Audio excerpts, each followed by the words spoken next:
Sekitar tahun 2013 lalu, wilayah Madinah sempat terjadi banjir dalam volume air yang lumayan besar. Hujan besar berlangsung selama berhari-hari, menyebabkan banyak bangunan yang hancur dan diakhiri dengan banjir yang masif. Banjir nyaris menutupi seluruh akses Madinah, termasuk menggenangi pekuburan para syuhada yang ada di Jabal Uhud, yang usianya sudah sekitar 1400 tahun.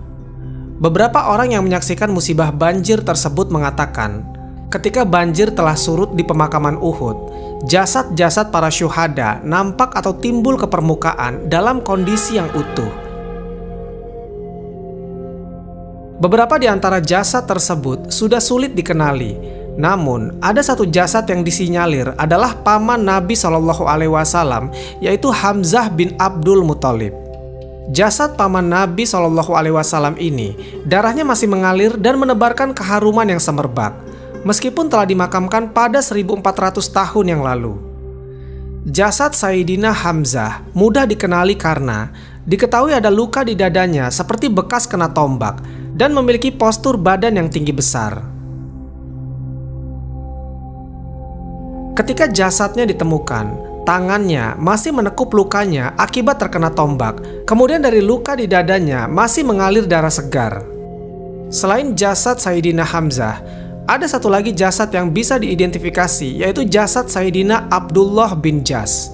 Karena diketahui telinga dan hidungnya terpotong akibat diikat benang. Kedua tokoh inilah yang sekarang nisannya ada di Uhud. Jadi sekarang, kalau kita berziarah ke Gunung Uhud, kita hanya menemukan dua batu nisan saja, yaitu Sayyidina Hamzah dan Sayyidina Abdullah bin Jas. Dr. Thoriq As-Suwaidan yang menyaksikan langsung peristiwa ini mengatakan bahwa beliau mencium aroma misk yang berasal dari jasad para syuhada.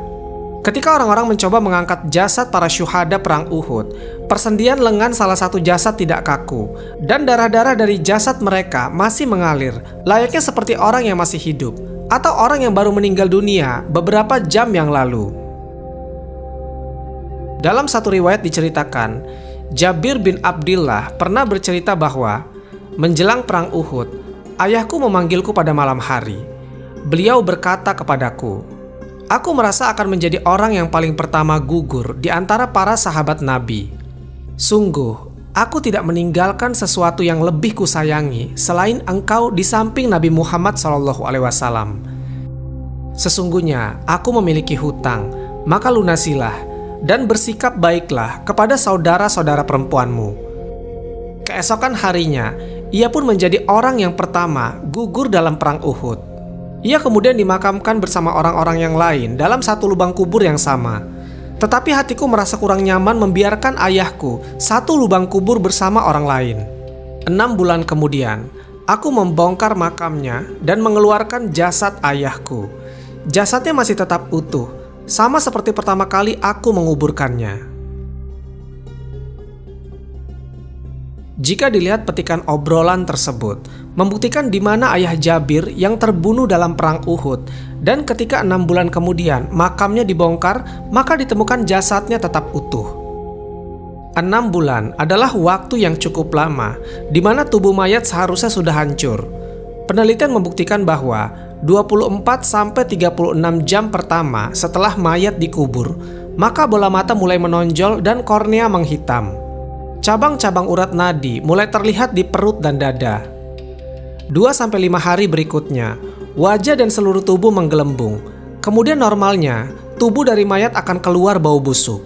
Lalu setelah melewati 5-10 hari, kulit mulai rapuh dan tubuh ditutupi larva. Organ-organ tubuh mulai meleleh ke tanah dan hanya menyisakan tulang belulang saja. Proses pembusukan mayat ini adalah karena tindak balas mikroba. Sebuah makhluk bernama mikroba memang diciptakan Allah Subhanahu wa Ta'ala untuk mereputkan atau membusukkan mayat sampai hancur lebur.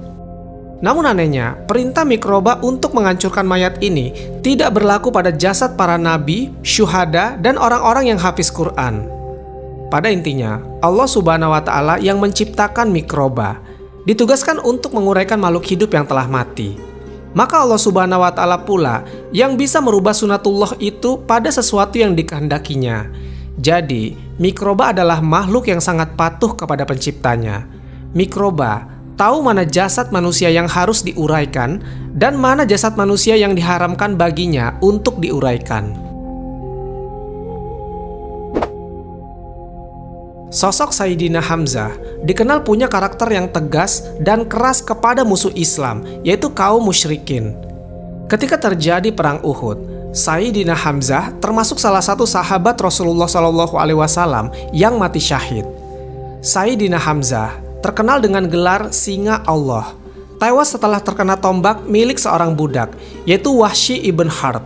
Wahsy adalah budak dan teman dekat dari Sayyidina Bilal bin Rabah. Maka ketika kaum musyrikin Mekah kalah dalam perang Badar, mereka berniat ingin balas dendam dalam perang berikutnya.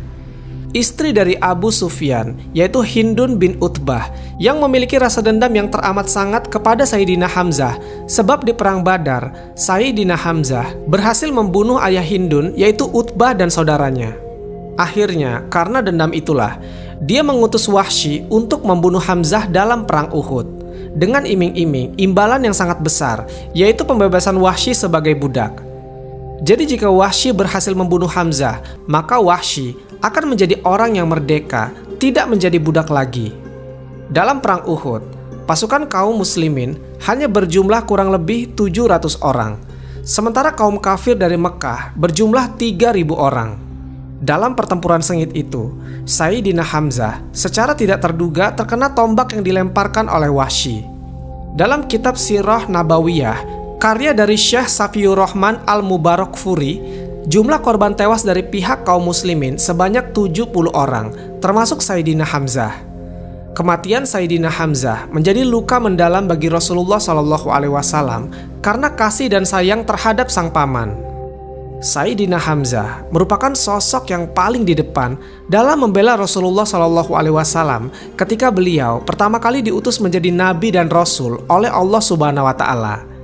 Kemudian Nabi Muhammad SAW pun memerintahkan para sahabatnya untuk menguburkan 70 sahabat Rasulullah SAW di hamparan padang Uhud.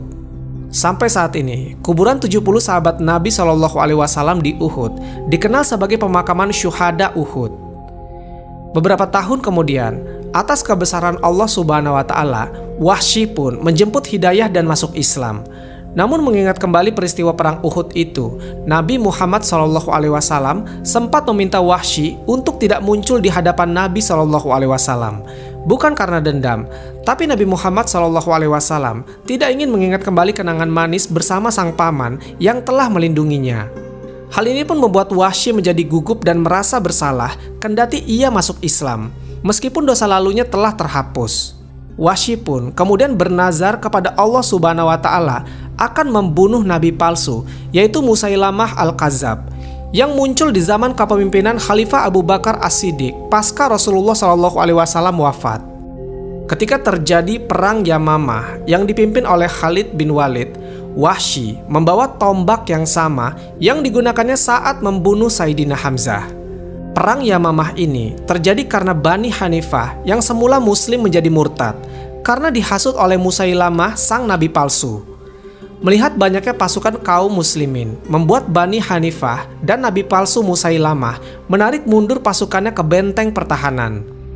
Seorang sahabat yang bernama Al-Bara bin Malik yang berhasil menembus ke dalam kemudian membuka pintu gerbang yang disambut serangan kaum muslimin kala itu.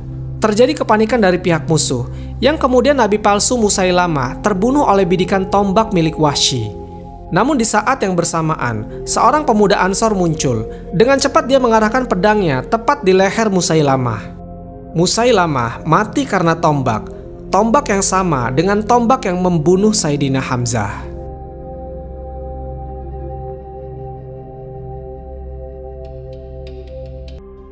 Wallahu a'lam bishawab. Semoga kisah ini bermanfaat. Lebih dan kurangnya mohon dimaafkan. Yang benar datangnya dari Allah Subhanahu wa Ta'ala. Khilaf atau keliru itu datangnya dari saya pribadi sebagai manusia biasa.